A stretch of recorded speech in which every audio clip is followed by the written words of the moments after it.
Bien, bendiciones, mis hermanos.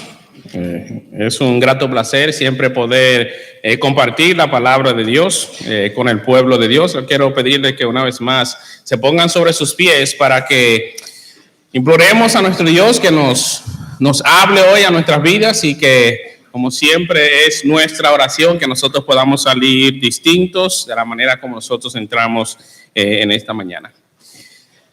Oremos.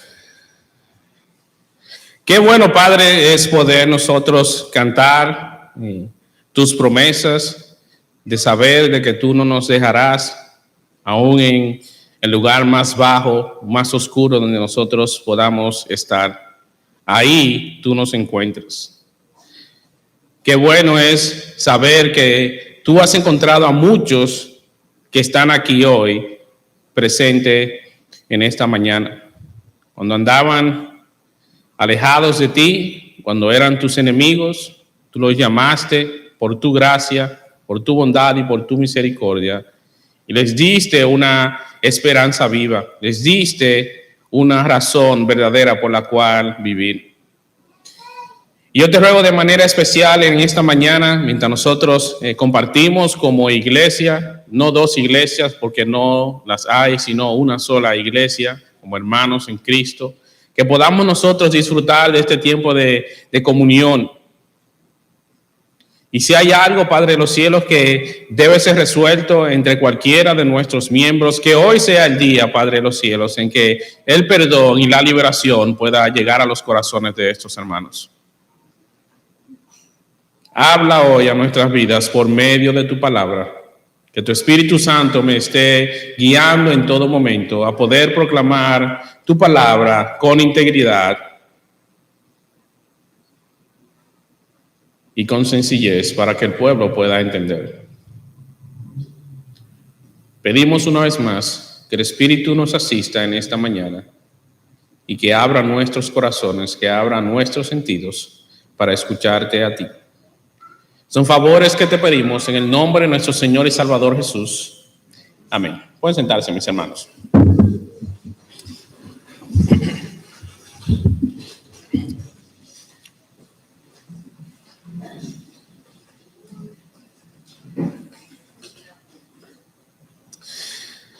Bien, como dije al principio, es un grato placer poder compartir la palabra de Dios con ustedes. Creo que ya los que son miembros de nuestra congregación, yo espero que me conozcan, espero que así sea, pero para aquellos que nos están visitando de la congregación de nuestro hermano Roberto Araújo, mi nombre es Richard Acosta, soy uno de los pastores de la Iglesia Bíblica en Juan Tomás y es un placer poder recibirlos y poder pasar tiempo con ustedes. Y aquellos que no conozco, sería bueno, ¿verdad?, tener la oportunidad de poder conocerles para que cuando en algún momento, mientras estemos en la calle, yo poder identificarlos y saber que son mis hermanos en Cristo.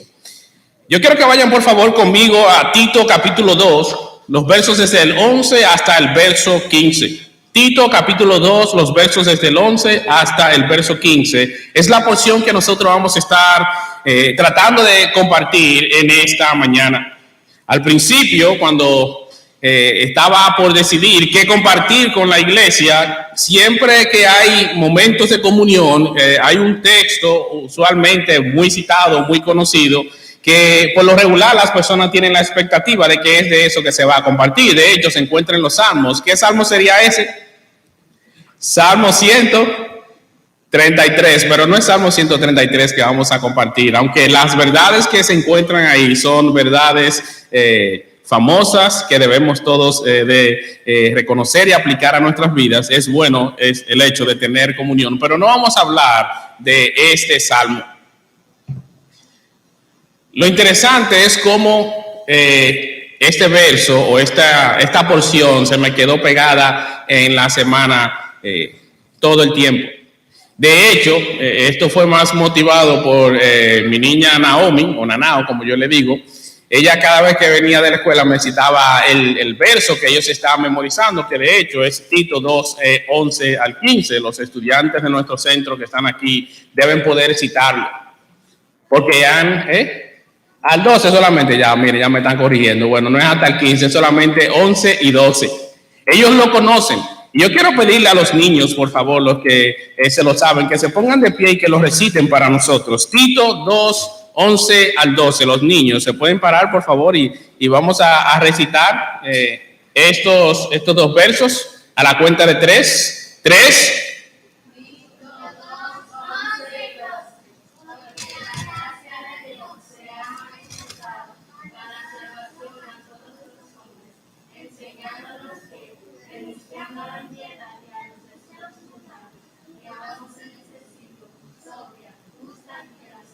Gracias. Mi pregunta para Naomi, cuando ella me dijo el verso, yo le dije, ¿tú sabes lo que ese verso está diciendo? Y ustedes saben cuál fue la respuesta, ¿verdad? Que no.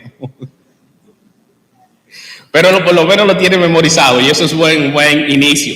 Pero una de las preguntas que nosotros tenemos como creyentes, y es una pregunta que vamos a dar respuesta en esta mañana, al principio, como había mencionado, pensaba que solamente iba a ser un mensaje de esta porción, pero es posible que sean 3 mensajes, o sea, una miniserie, como dice Roberto, que vamos a estar mirando.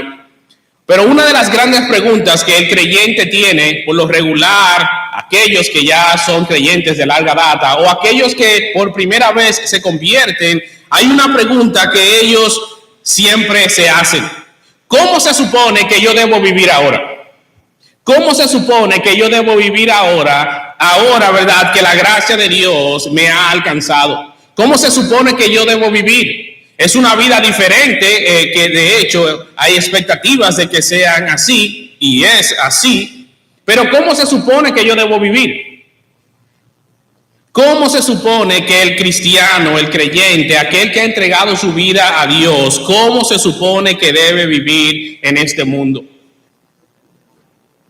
Es una pregunta que yo sé que muchos nos las hemos hecho y gracias a nuestro Dios, Él nos ha dado la respuesta en su revelación, que es su palabra. Así que el propósito principal de este mensaje en esta mañana es poder responder a esta interrogante de cómo debemos nosotros vivir en este mundo. Aunque esa pregunta debería ser un poquito más extensa de acuerdo a lo que dice el texto. ¿Cómo se supone que nosotros debemos vivir en este mundo mientras esperamos que la venida de nuestro Señor Jesucristo? ¿Cómo se supone que nosotros debemos vivir en este mundo? Y Pablo, escribiendo a su discípulo, a su hijo en la fe, Tito, él responde esta pregunta. Para saber cómo nosotros debemos vivir en este mundo, necesitamos obviamente un maestro. Necesitamos a alguien que nos enseñe, a alguien que nos disipule, a alguien que nos guíe, a alguien que nos instruya. Y por eso nuestro Dios no nos ha dejado solos, sabiendo en las necesidades que nosotros tenemos. Él nos ha dejado su Espíritu para que sea nuestra guía. Pero no únicamente el Espíritu Santo es nuestra guía, también su palabra es nuestra guía, para que nosotros sepamos cómo conducirnos en este mundo. Pero no son únicamente el Espíritu y su palabra aquellos instrumentos en las manos de nuestro Dios para santificarnos, para guiarnos, para ayudarnos. También la gracia es un instrumento en las manos de nuestro Dios para enseñarnos. Y eso fue una de las cosas que se me quedó en la mente cuando yo estaba estudiando el texto. Usualmente nosotros pensamos en la gracia como el favor inmerecido y eso es todo y ya. No, la gracia es un maestro. La gracia es un maestro y es lo que nosotros vamos a estar mirando en esta mañana. El título, por tanto, de este mensaje es Entrenados por la gracia. Entrenados por la gracia. Cuando nuestro Señor Jesucristo inició su ministerio, Él seleccionó a 12 discípulos.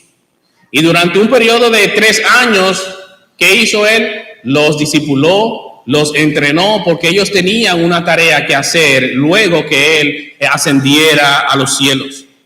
¿Y cuál fue el resultado, obviamente, de este arduo entrenamiento que nuestro Señor tuvo con cada uno de sus discípulos?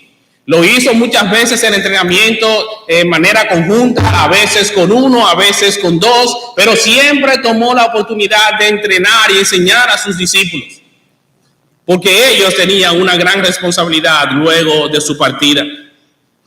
Al finalizar, Cristo los preparó. Pero cuando Cristo terminó su ministerio, al casi terminar su ministerio, cuando iba a ser juzgado, algo interesante sucedió cuando Pedro negó a su Señor, cuando él negó a su Maestro. Mateo capítulo 26, el verso 73, nos relata, o es solamente va a leer ese verso, cuando Pedro negó al Señor. 2 veces una joven le dijo, tú eres uno de ellos. Y él hasta en una ocasión maldijo, y él dijo, yo no soy uno de ellos, yo ni siquiera a él lo conozco. A Pedro lo pudieron identificar en medio de la multitud en ese momento tan difícil para nuestro Señor Jesucristo, pero a Pedro lo pudieron identificar. Verso 73 dice, un poco después, acercándose los que por allí estaban, dijeron a Pedro, recuerden, ya 2 veces ha dicho que él no conoce a su Señor, y él dijo, le dijeron ellos, verdaderamente también tú eres uno de ellos. Verdaderamente tú eres uno de ellos. ¿Y qué fue lo que ellos vieron? ¿Qué marca distintiva vieron estas personas en Pedro? Y aquí la respuesta, dicen ellos, porque aún tu manera de hablar, dice que te descubre. Y a veces yo quiero pensar que aún la forma en la que Pedro tal vez maldijo de que no conocía a su Señor, ellos sintieron que tal vez la forma como él se expresó, él definitivamente es uno de ellos. Definitivamente Pedro fue marcado por su discipulador, por su Señor, por su amo. Lo que esto nos dice a nosotros, que aquellos que han sido salvados por la gracia de Dios pueden ser identificados por el pueblo, no únicamente por los creyentes, sino por aquellos que no conocen a Dios. Pedro fue entrenado por nuestro Señor Jesucristo, y esto fue un reflejo, su forma de hablar. Ahora yo quiero ponerle 3 ejemplos para que podamos ponernos en sintonía. ¿Cómo yo puedo identificar a una persona que ha sido entrenada por nuestro hermano Pedro Luis? ¿Puedo yo identificar a alguien así? Salvo una pareja que yo quiero mucho, yo creo que los demás sí nosotros podemos identificarnos. Hay una pareja, como dije, que yo quiero mucho, y una de ellas, esta señorita, iba al gimnasio y salía de la plaza, bueno, terminaba el gimnasio, salía al supermercado y compraba una funda de pan, y en lo que llegaba a su casa se ejercitaba también comiendo pan. Yo le digo a ellos que The People debe retirarle la membresía y que ellos no deben decir nunca que pasaron por las manos de él. Ellos saben que yo estoy hablando. Yo creo que es posible identificar uno que ha sido o está siendo entrenado por Pedro Luis, ¿verdad? O por aquellos, Jonathan, que están en ese mundo del fit. ¿Puedes tú identificar a uno que ha sido entrenado o uno que ha pasado por la finca, ¿verdad? Me refiero aquí, por la mano de Pablo, por la mano de Linda. ¿Puedo yo identificar a alguien que ha pasado por ahí? Yo creo que sí. Yo creo que sí.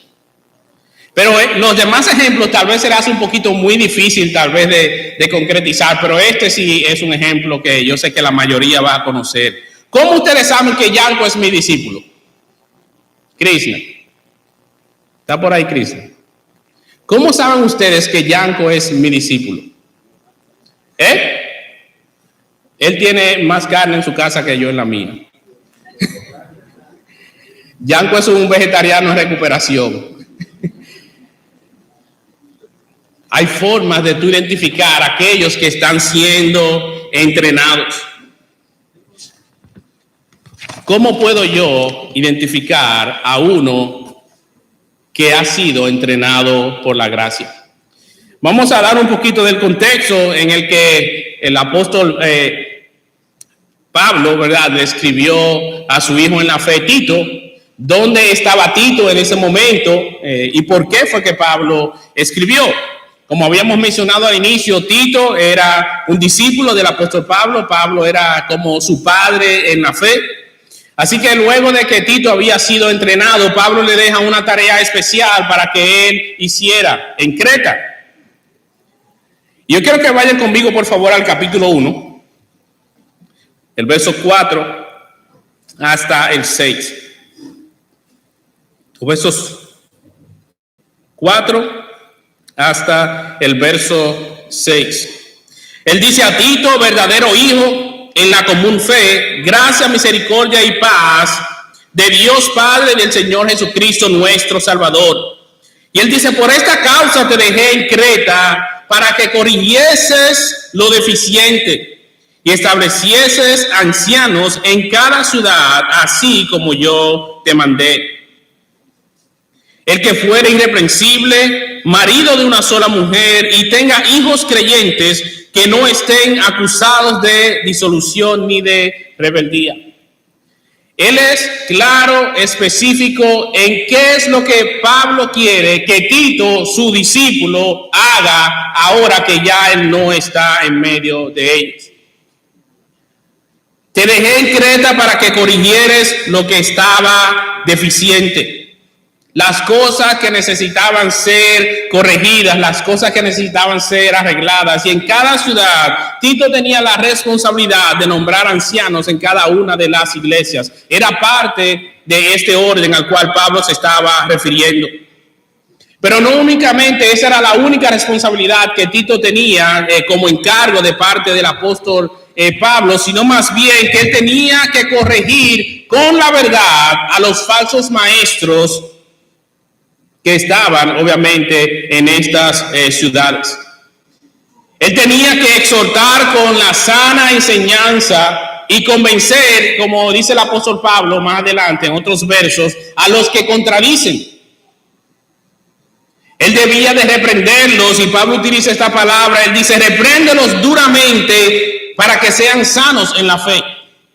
No es que le des un boche, no, él dice, repréndelos duramente, corrígelos duramente, para que ellos puedan ser encarrilados, ¿verdad?, en el camino correcto, en la verdadera fe, en una fe sana. Pablo está haciendo una vez más bien claro con su discípulo y él le dice en simples palabras, no pases por alto el error. No pases por alto las enseñanzas o las herejías que estos falsos maestros están tratando de enseñar, no solamente al pueblo, sino también en medio de la iglesia. Y él dice, repréndelos con la intención, una vez más, de encaminarlos a la verdad. Pero ¿por qué Pablo le dijo eso?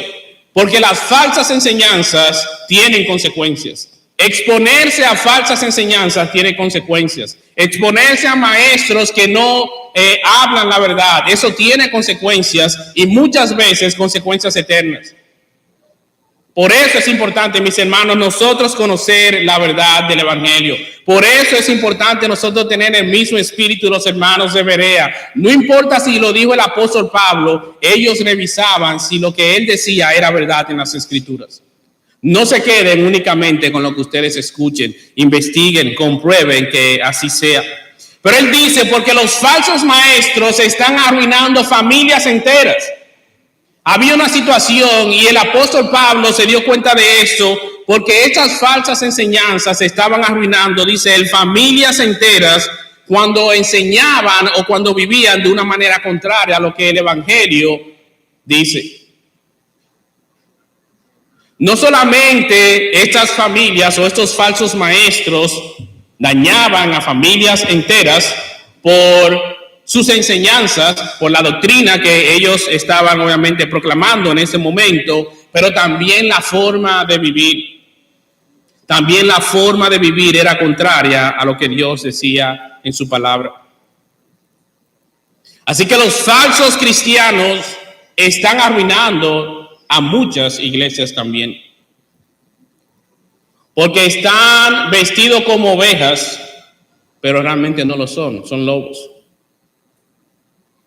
Están arruinando a muchos y no necesariamente con sus enseñanzas. Muchas veces es con el estilo de vida, una vez más, que es contrario a lo que Dios dice en su palabra. Ahora que tú eres una nueva criatura, todas las cosas son diferentes, dice el mismo apóstol Pablo, 2 Corintios 5:17. Todas las cosas son hechas nuevas.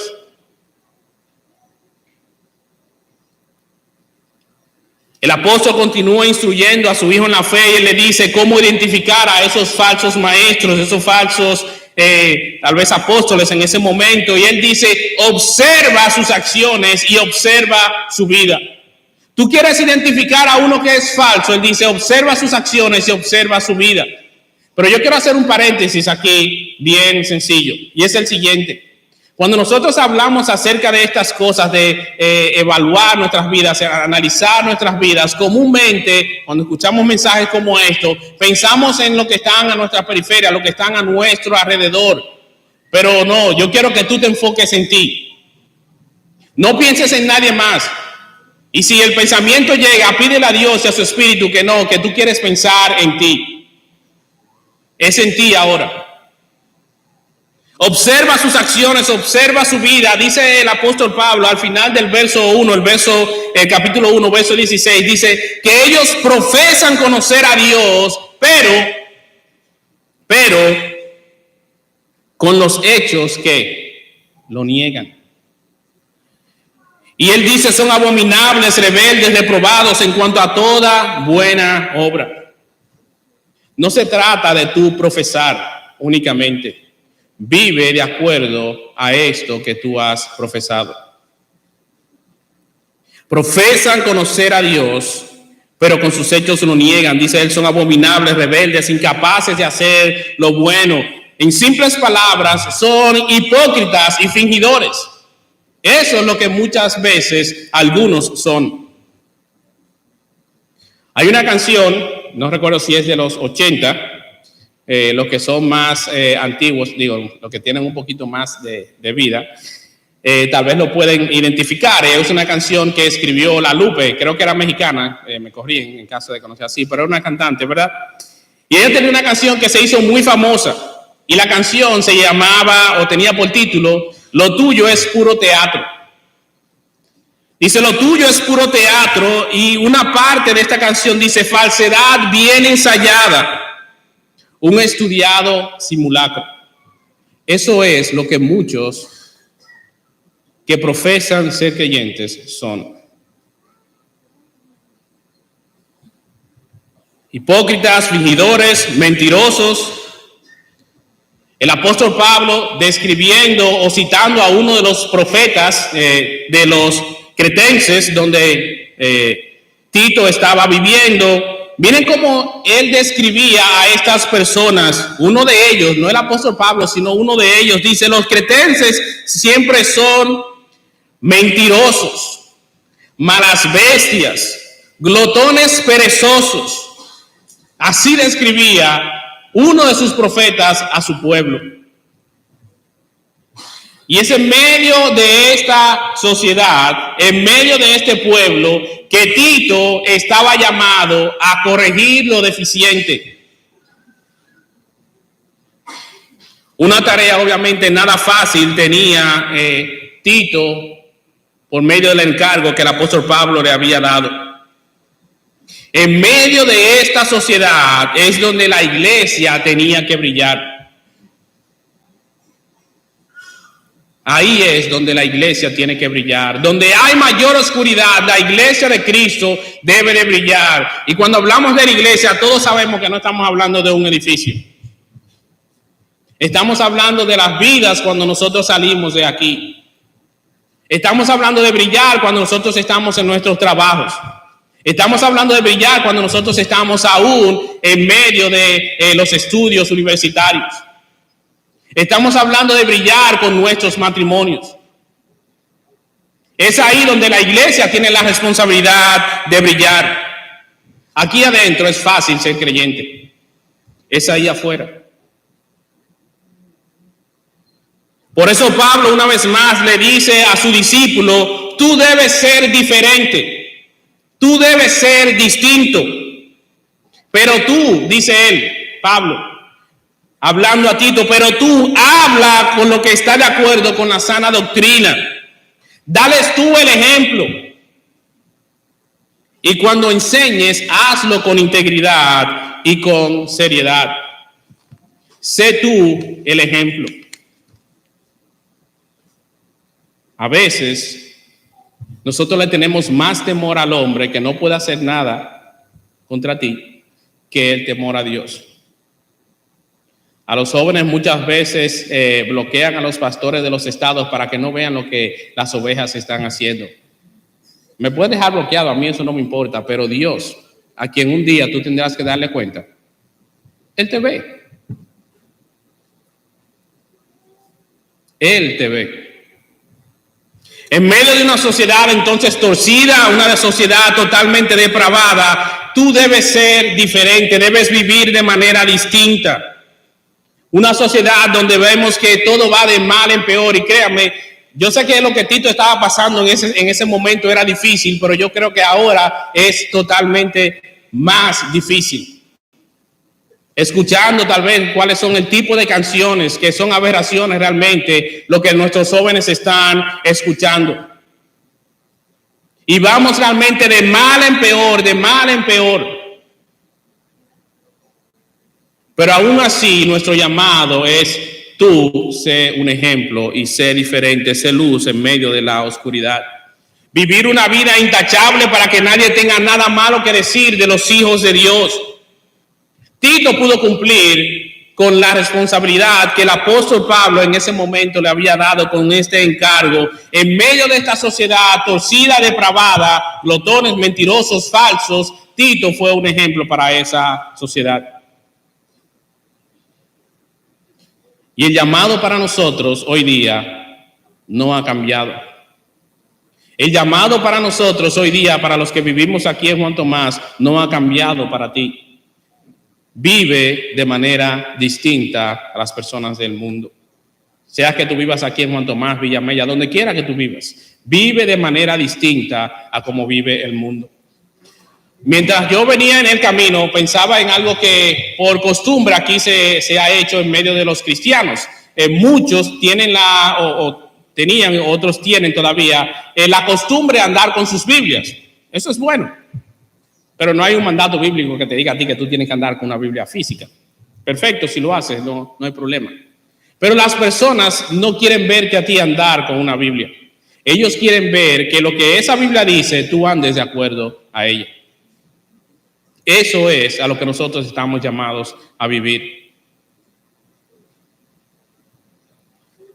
Por esta razón, el apóstol Pablo una vez más anima a su hijo en la fe, Timoteo, a que enseñe a cada uno de los integrantes de la iglesia. Y otra vez, aquí hay un mensaje para todos, sea que tú seas un niño, sea que seas un anciano, sea que seas una jovencita, sea que seas un joven adulto. Pablo, cuando escribió a Tito, escribió a la iglesia completa. Miren conmigo los versos 1 hasta el 6 del capítulo 2.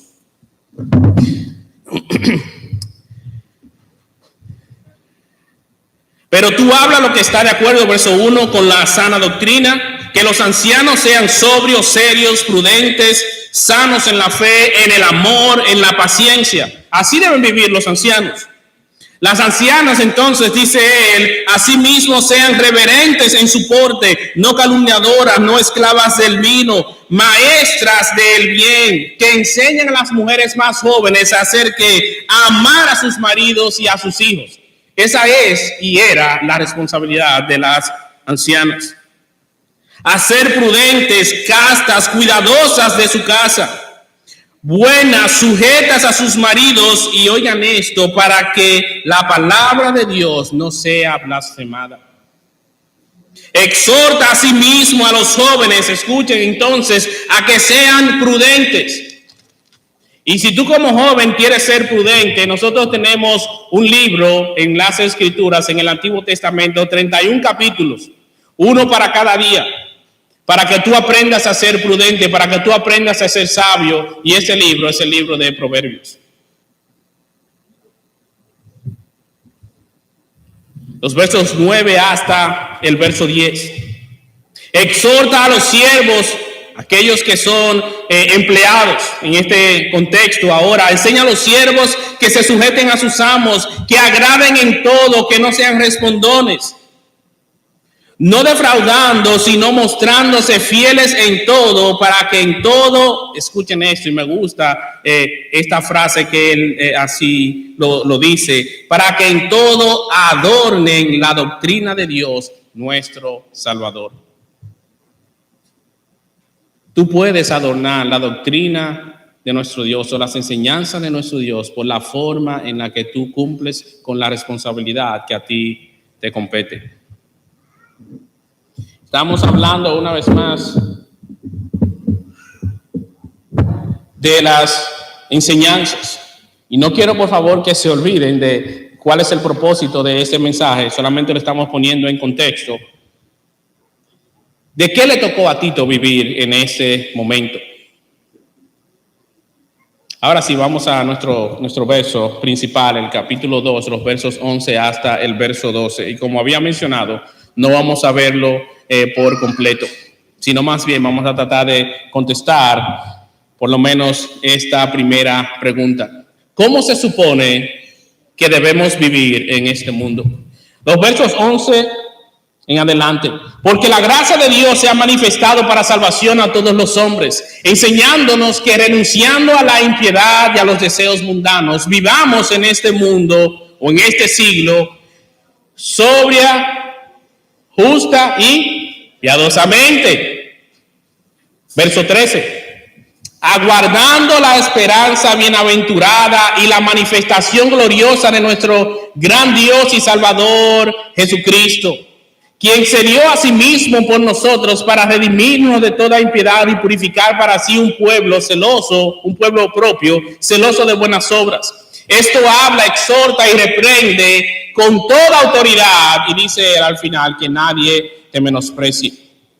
¿Cómo se supone que debemos nosotros vivir en este mundo mientras esperamos la venida de nuestro Señor Jesucristo? El verso 11 habla que la gracia de Dios se ha manifestado para salvación a todos los hombres y muchos aquí han sido alcanzados por esta gracia, por el gran sacrificio de nuestro Señor y Salvador Jesús. Dios manifestó su gracia, su misericordia, su amor, su bondad para atraerte a ti que andabas lejos, para reconciliar con el Padre a aquellos que eran sus enemigos. Y Él manifestó su gracia. La gracia de Dios entonces responde a lo siguiente. Recuerden que la gracia es nuestro maestro. Respondiendo a la pregunta, ¿cómo se supone que debemos nosotros vivir en ese mundo? La gracia entonces responde. Si quieres saberlo, entonces te invito a que seas mi discípulo. Tú quieres saber cómo vivir en este mundo, entonces te invito a que seas mi discípulo. Ella está dispuesta a enseñarte, está dispuesta a entrenarte, a enseñarte el camino. Pero para ello tú debes entregarle tu corazón completo. Ella está dispuesta a enseñarte. Esta palabra gracia comúnmente la definimos como el favor inmerecido. Válida esta definición. Pero alguien más la definió de esta manera. La gracia es la influencia divina sobre el corazón.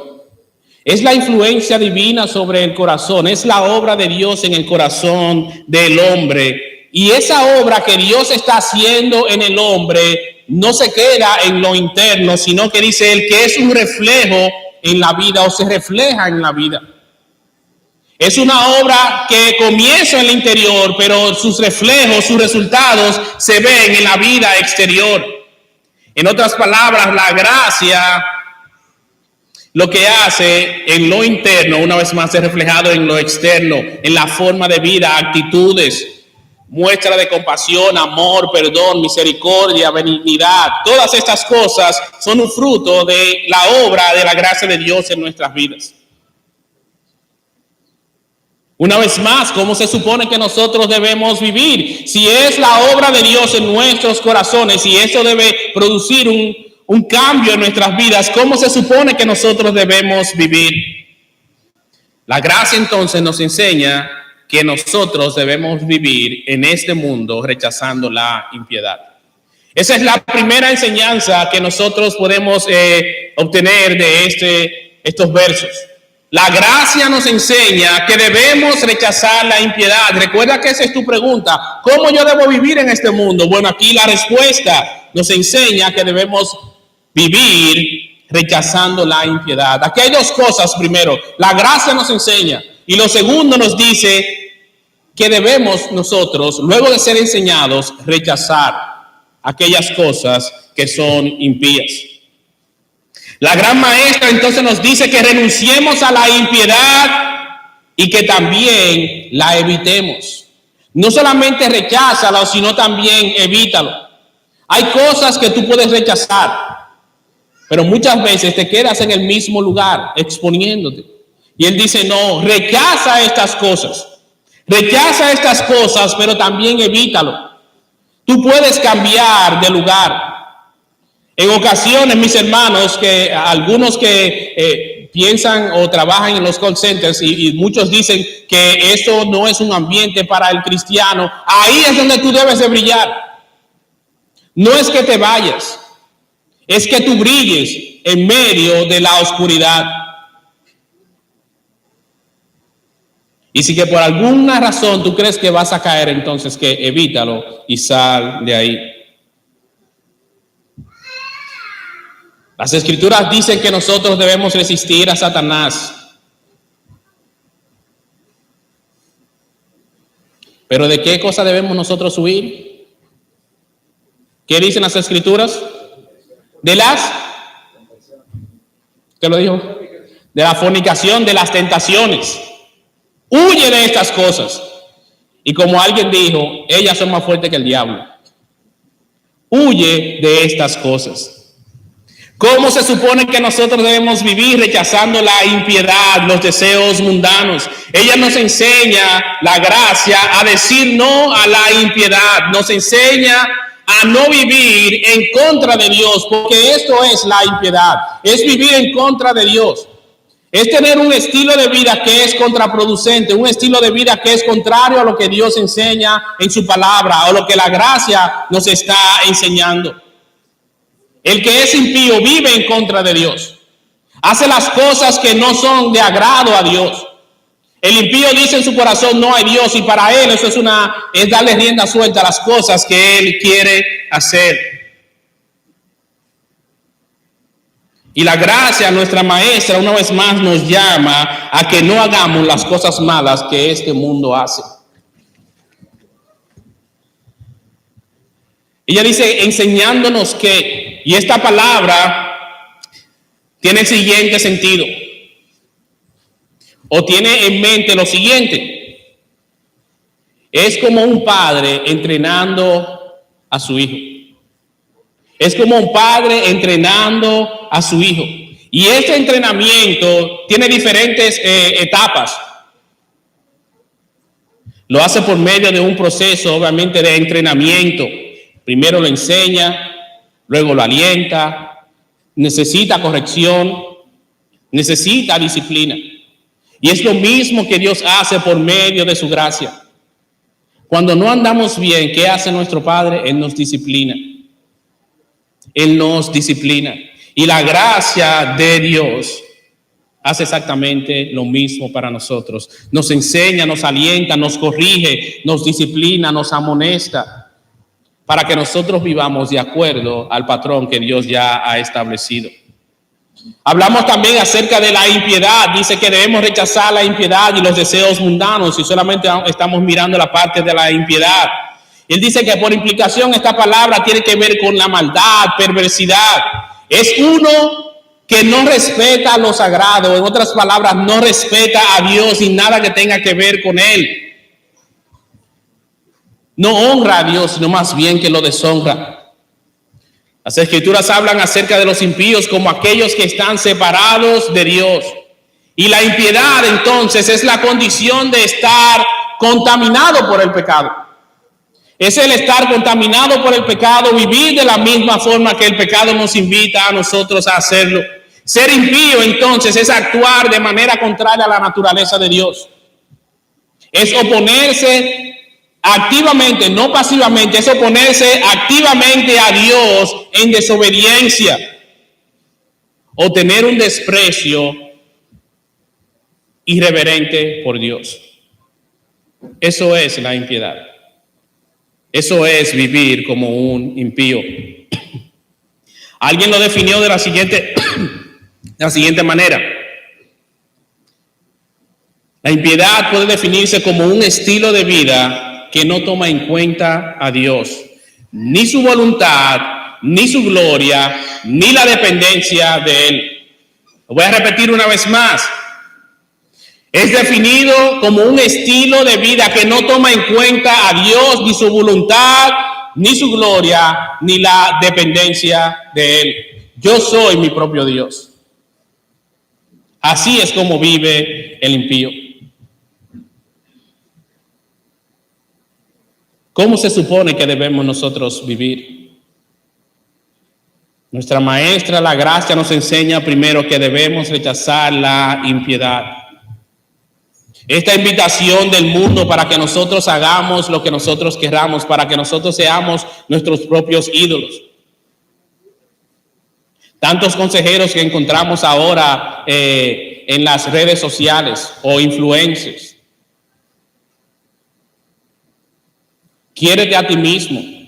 Y lo triste es que muchos cristianos postean, le dan me gusta a este tipo de cosas, cuando es contrario a lo que dice la palabra de Dios. Las escrituras nos llaman, ama a quién, a tu prójimo. Ama a tu prójimo. Y para concluir, yo quiero mencionar 3 cosas importantes. La gracia, recuerden, nuestra maestra nos dice que debemos rechazar la impiedad. Y yo quiero responder entonces la pregunta, ¿por qué debemos nosotros renunciar a la impiedad? ¿O por qué debemos nosotros rechazar la impiedad? Hay una razón detrás por la cual nuestro maestro, nuestra maestra nos está diciendo, eso no lo hagas. Y aquí 3 razones, pueden que haya más, pero aquí 3 de ellas. Quiero que vayan conmigo, por favor, a Proverbios capítulo 12. Proverbios capítulo 12. Proverbios capítulo 12, verso 3. Y es que la impiedad es un camino infructuoso y un camino inseguro. La impiedad es un camino infructuoso y es un camino inseguro. Verso 3. El hombre, ¿qué dice? No se afirmará por medio de ¿qué? De la impiedad. Mas la raíz de todos los justos, ¿qué dice? No será removida. Aquellos que son justos no se van a mover. Mas el impío, la impiedad, pensando que hay seguridad cuando no lo hay, no podrá afirmarse por medio de la maldad o por medio del estilo de vida que lleve.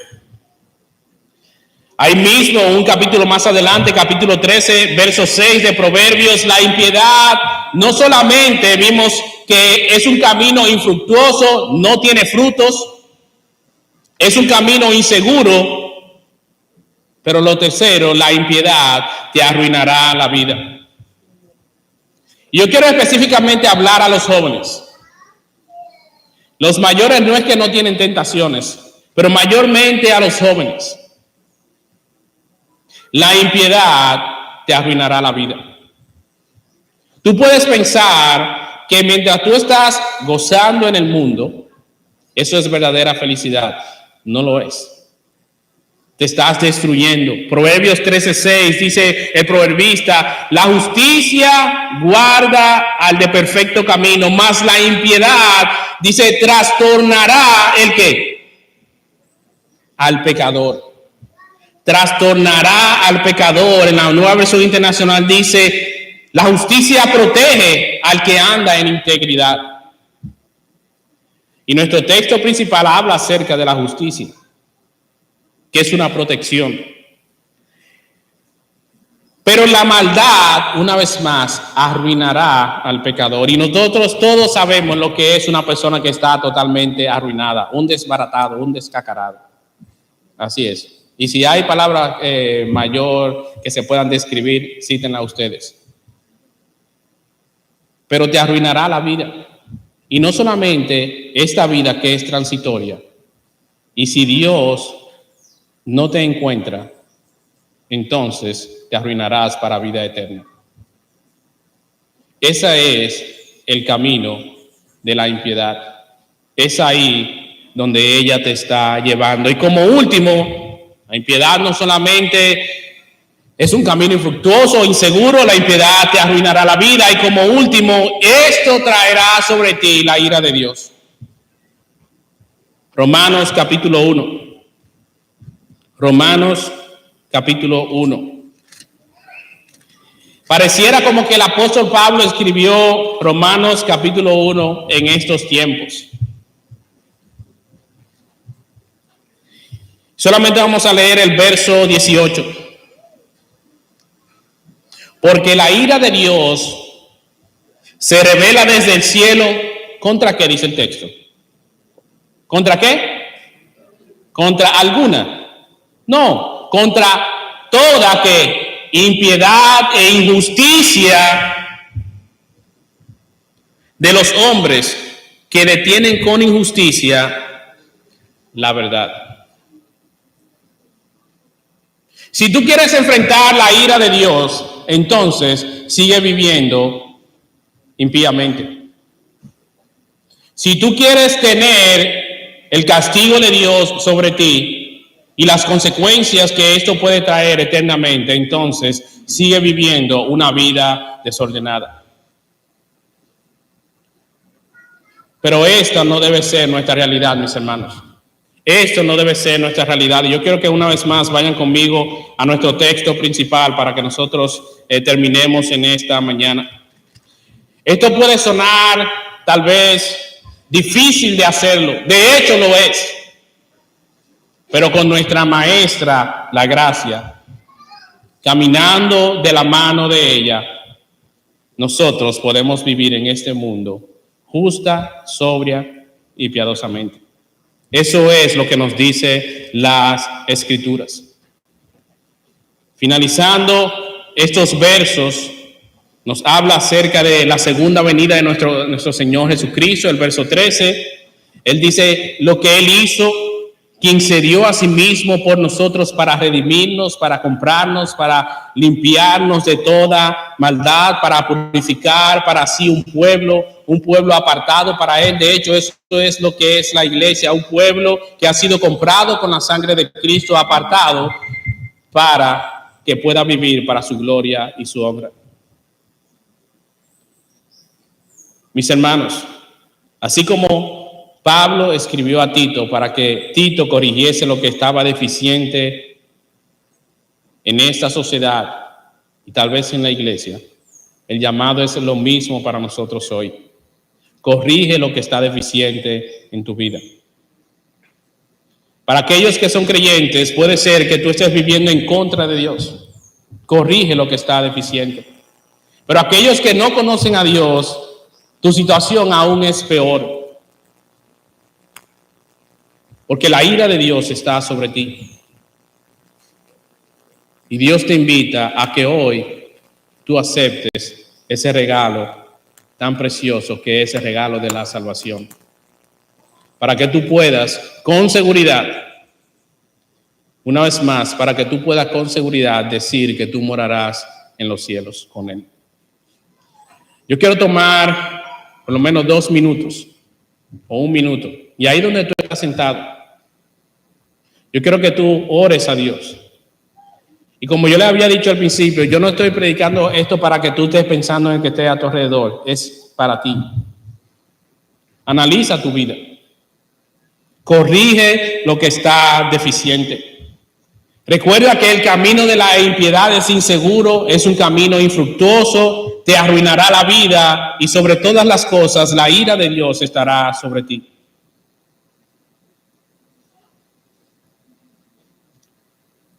Ve de rodillas delante de Dios y pide perdón por tus pecados. Y Él te va a perdonar. Yo quiero pedirle a nuestro hermano Roberto, por favor, que pase por aquí para que luego de esto él pueda despedirnos en oración.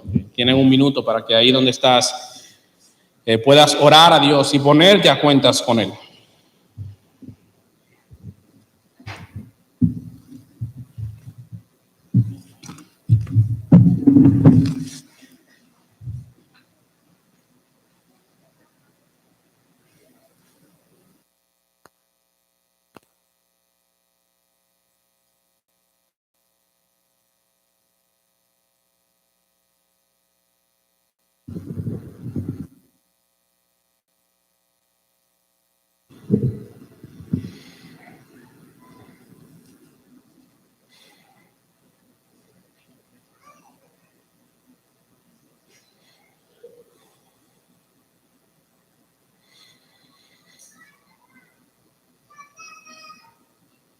Padre nuestro que estás en los cielos, santificado, alabado y exaltado sea tu nombre. Te bendecimos, Señor, porque tú eres bueno y tu misericordia es para siempre en nuestras vidas. Nos das mucho más de lo que merecemos. Aún nosotros no te agradezcamos, por eso tú sigues siendo fiel dándonos lo que necesitamos. Te exaltamos, Señor, y te agradecemos que tú nos hayas manifestado, nos hayas revelado tu gracia para salvarnos. A nosotros, dentro de toda la humanidad, Señor, nos has hablado a nuestros corazones para que podamos recibir ese privilegio, maravilloso regalo de tu gracia, vida eterna. Te agradecemos, Señor, porque tú eres tan bondadoso que no tomas en cuenta que hemos sido impíos, que hemos vivido de manera mundana. Aún así nos llamaste, Señor, y nos salvaste. Gracias por entregar a tu Hijo, el cual nos entrega, nos da su justicia, nos capacita para vivir de acuerdo a tu petición, a la petición de tu gracia. Nosotros no tenemos que hacer de tripas corazón para encontrar fuerzas para poder vivir de acuerdo a tu voluntad, renunciando a la impiedad, sino que nos has capacitado y dotado gracias a esa justicia que nuestro Señor y Salvador, tu Hijo Jesús, nos dio. Ayúdanos, Padre. Guíanos, Padre. Que tu Espíritu Santo nos mueva, oh Padre, a vivir de acuerdo a tu voluntad.